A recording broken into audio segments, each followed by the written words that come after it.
Buenos días, compañeros. Hoy les vengo a hablar sobre el reino Fungi, hongo.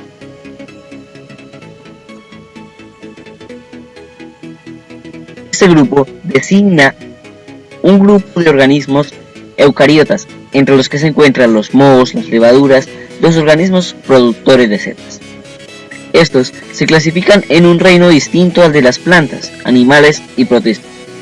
Se distinguen de las plantas en que son heterótrofos y de los animales en que tienen paredes celulares, como las plantas, pero compuestas por quitina en vez de celulosa, y en que se alimentan por absorción como las plantas. Se ha descubierto que organismos que parecían hongos en realidad no lo eran, y que organismos que no lo parecían en realidad sí lo eran. Hábitat. Los hongos se encuentran en hábitats muy diversos. Pueden ser pirófilos o coprófilos. Según su ecología, se pueden clasificar en 4 grupos: saprófitos, liquenizados, micorrizógenos y parásitos. Los saprófitos, de sustrato específico, y los micorrízicos y micorrizógenos, de simbiontes.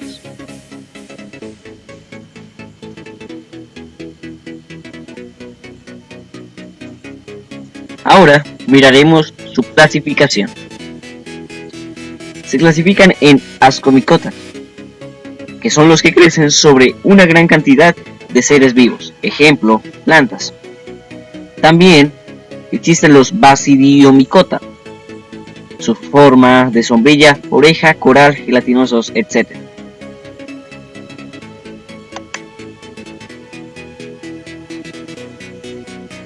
Existen los chytridiomicota, son los únicos que producen células movibles en su ciclo de vida. Y los zygomicota tienen esporangiosporas sencillas dentro de unos repertáculos en el interior de cada uno de ellos. Se desarrollan unas estructuras que llegan a independizarse y funcionar como conídeos. Ahora miraremos sus características principales. Primero, las levaduras, un grupo de hongos, presentan al menos una fase de su ciclo vital en forma unicelular. Durante esta, se reproducen por gemación o bipartición. Se denominan hongos dimórficos a las especies que alternan una fase unicelular de levadura con otra molecular, conífera. Segundo, la pared celular de los hongos se compone de glucanos y quitina.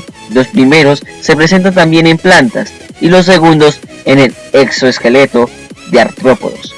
Esta combinación es única, además, y a diferencia de las plantas y comicetos, las paredes celulares de los hongos carecen de celulosa. Tercero, la mayoría de los hongos carecen de un sistema eficiente de transporte a distancia de sustancias, estructuras que en plantas conforman el xilema y el floema. Algunas especies, como Armillaria, desarrollan rizomorfos, estructuras que guardan una relación funcional con las raíces de las plantas.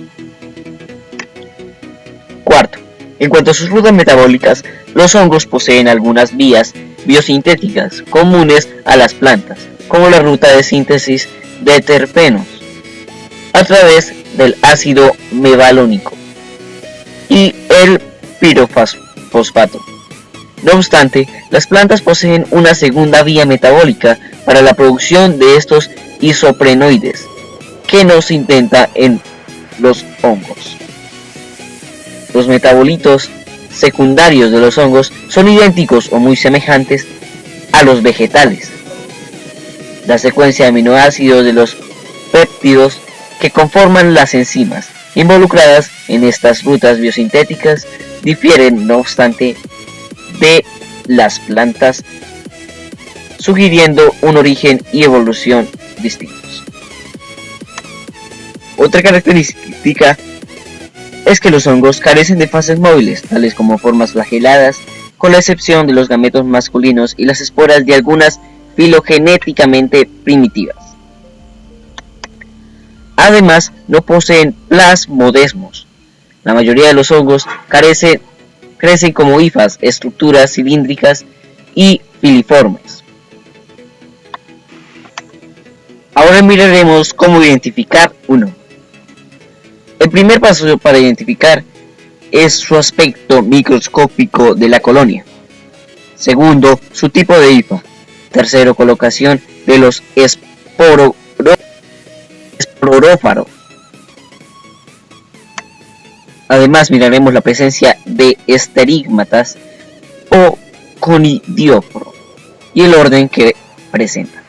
Forma, tamaño y distribución de las esporas. Presencia o no de rizoides. Solo se presentan en hongos de hifa no septada, por ejemplo, Rhizopus. Las partes del hongo. El hongo se constituye con 7 partes: el sombrero, lamelles, anillo, volva, escama, tubos, esporas, pedúnculo, tallo, pie y escama. Taxonomía de los hongos. Su división: cota, eumicota. Subdivisión: cotina, asmicotina. Clase: Mycetes, Plastomycetes. Orden: Ales. Autoriales: familia Acaea, Gymnoascareaceae. Género: Nannicea y especie: Nannisae incurvata. Este es el ejemplo de uno de los hongos. Ahora miraremos cuál es el uso que se le da a los hongos. Algunos son ornamentales, como la manita muscaria, que ayuda a matar moscas, por decirlo así. Y además es llamada falsa oronja. Hay unos comestibles: el Citavia harioti, hongo parásito vegetal que puede ser comestible. Los medicinales, como el Ganoderma lucidum, hongo medicinal que produce la penicilina. Y también hay unos venenosos, como la manita muscaria, que es uno de los hongos más peligrosos.